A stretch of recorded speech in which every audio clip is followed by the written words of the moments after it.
Абай Құнанбайұлы 10-шы қара сөзі. Біреулер Құдайдан бала тілейді. Ол баланы не қылады? Өлсем орнымды бассын дейді. Артымнан Құран оқысын дейді. Қартайған күнімде асырасын дейді. Осыдан басқасы бар ма?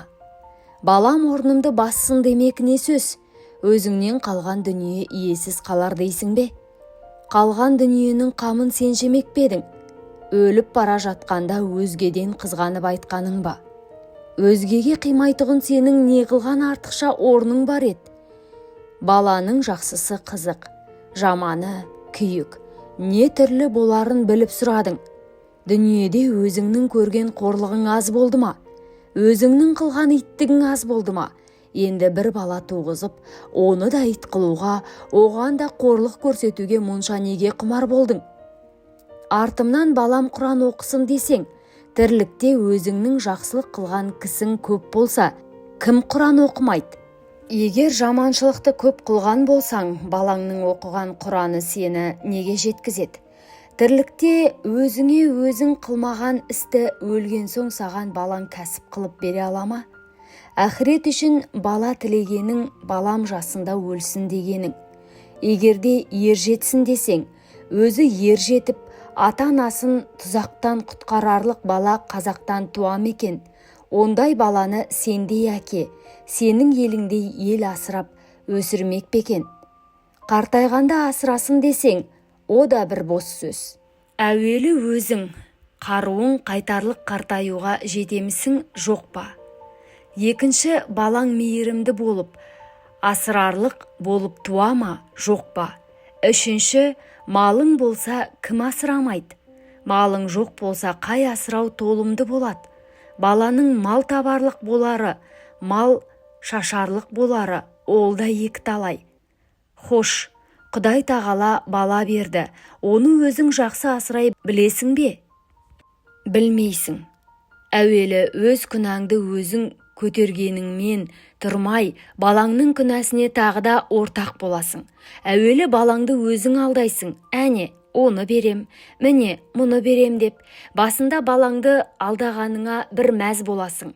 Соңыра балаң алдамшы болса, кімнен көресің?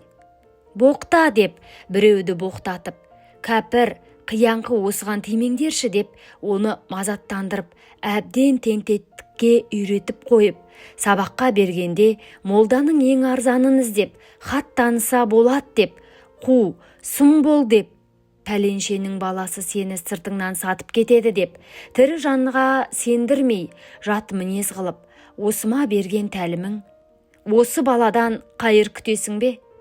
Және мал тілейсіңдер, неге керек қылайын деп тілейсіңдер? Әуелі Құдайдан тілемейсің, тілейсің. Құдай берді, бергенін алмайсың. Құдай тағала саған еңбек қылып мал табарлық қуат берді. Ол қуатты адал кәсіп қыларлық орынға жұмсайсың, жұмсамайсың. Ол қуатты орнын тауып сарып қыларды білерлік ғылым берді, оны оқымайсың. Ол ғылымды оқыса ұғарлық ақыл берді, қайда жібергеніңді кім біледі? Ерінбей еңбек қылса, түңілмей іздесе, орнын тауып іздесе, кім бай болмайды?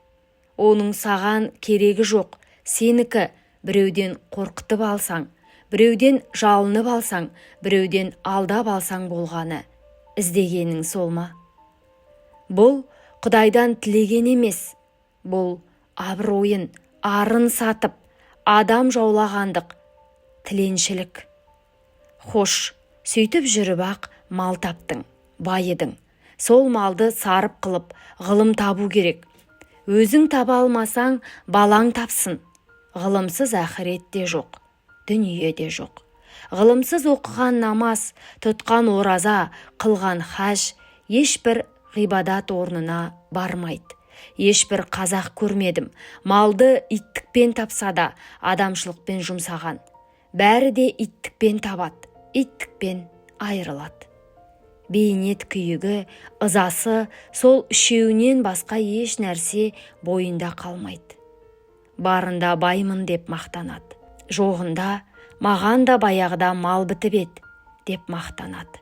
Кедей болған соң тағы да қайыршылыққа түседі.